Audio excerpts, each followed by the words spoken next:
Bismillahirrahmanirrahim. Assalamualaikum warahmatullahi wabarakatuh. Dalam pembelajaran dasar proses pengolahan hasil pertanian, masih di bab yang pertama tentang teknik konversi bahan. Materi selanjutnya yang akan kita pelajari adalah pencampuran. Seperti yang kita tahu, semua proses produksi olahan makanan, baik berupa makanan padat maupun cair, itu salah satunya menggunakan teknik pencampuran ya. Misal di contoh kayak pembuatan roti, pembuatan bakso, sosis, jus dan sebagainya, itu ada namanya pencampuran bahan di awal-awal prosesnya untuk menjadi bahan yang jadi maupun bahan yang setengah jadi. Lalu apa itu sih pencampuran?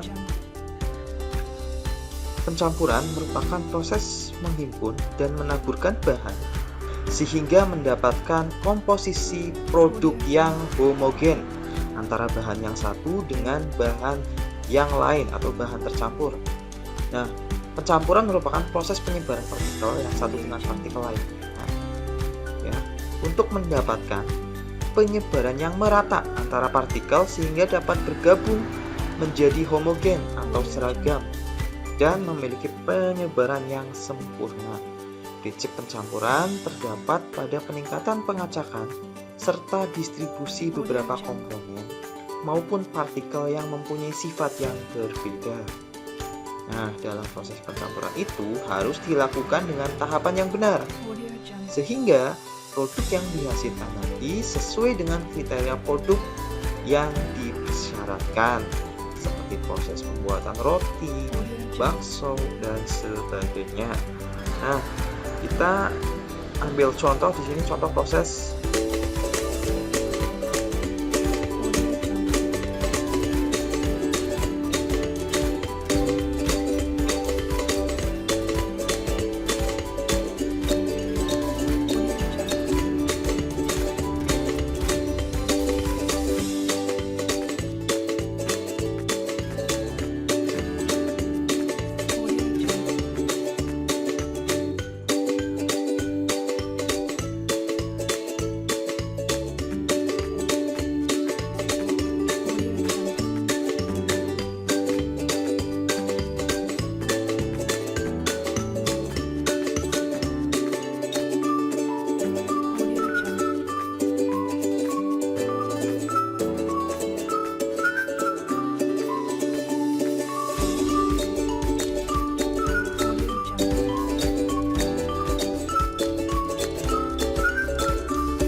itu tadi contoh proses pencampuran pada pembuatan roti.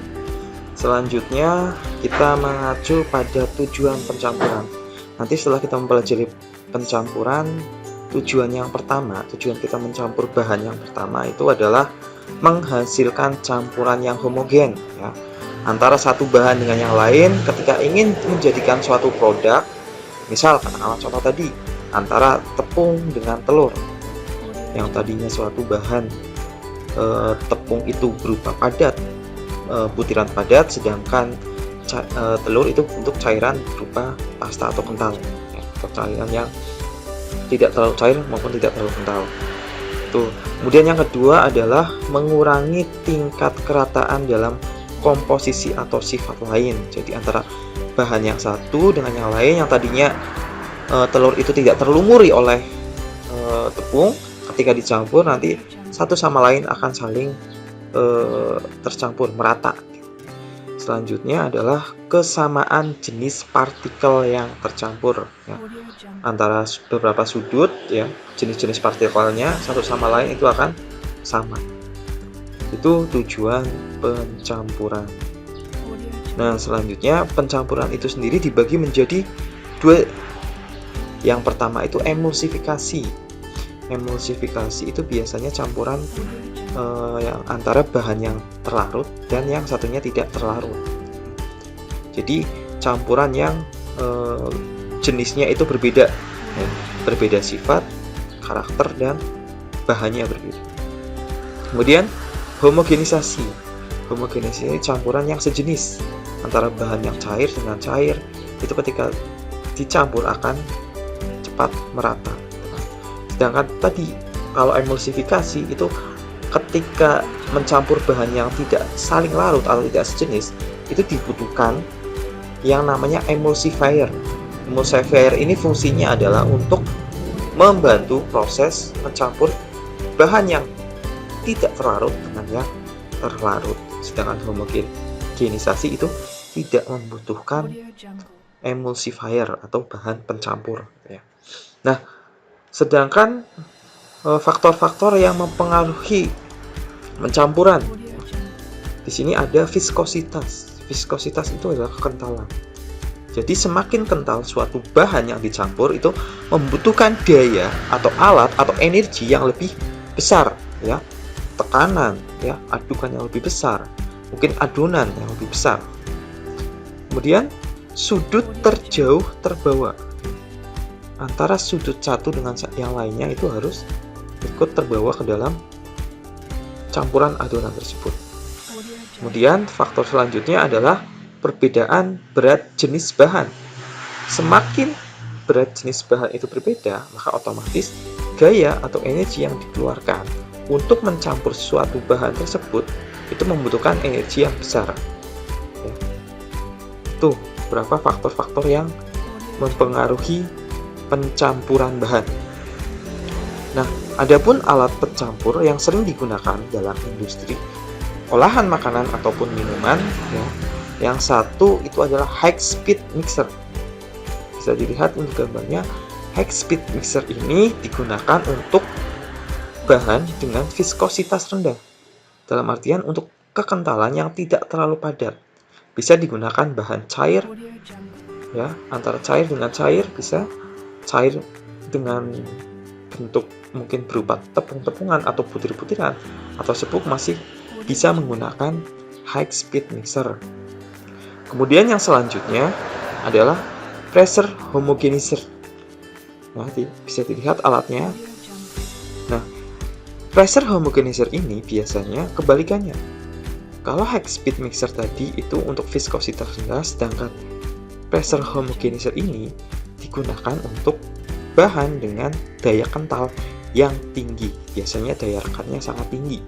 Ya, bisa berupa bentuk padatan dengan padatan atau bahkan padatan dengan semi padatan.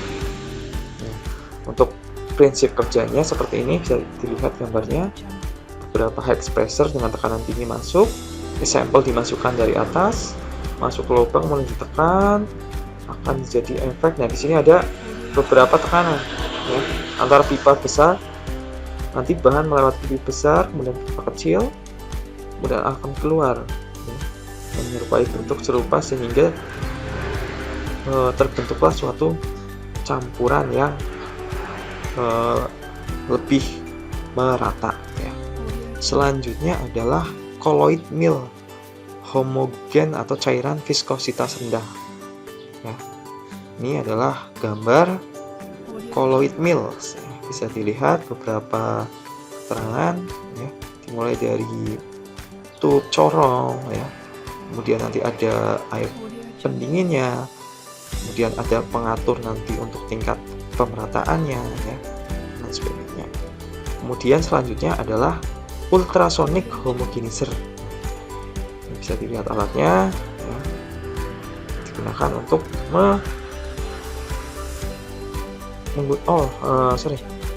ultrasonic ini menggunakan gelombang ultrasonik dengan kerapatan yang sangat tinggi. Sedangkan microfluider adalah pemecah atau butiran-butiran berupa bentuk cairan. Nah, pencampuran itu dibagi berdasarkan sifat fisik bahannya, ya, yaitu ada pencampuran kering dan pencampuran basah atau semi basah. Yang pertama, pencampuran kering itu adalah biasanya digunakan pada produk tepung atau granula. Sedangkan pencampuran bahan kering tujuannya adalah untuk membentuk bahan yang lebih homogen dari beberapa bahan kering. Nah, contohnya pembuatan kopi instan serta pencampuran gula dan susu. Sedangkan untuk pencampuran basah atau semi basah, biasanya ini adalah kombinasi dari beberapa bahan dasar dan bahan tambahan yang menyebar secara acak, membentuk campuran yang rata. Bahan campuran berupa cair-cair, cair padat, cair gas. Nah, proses pencampurannya dapat dilakukan dengan cara pengadukan, pendispersian, pengemulsian, dan pengadonan.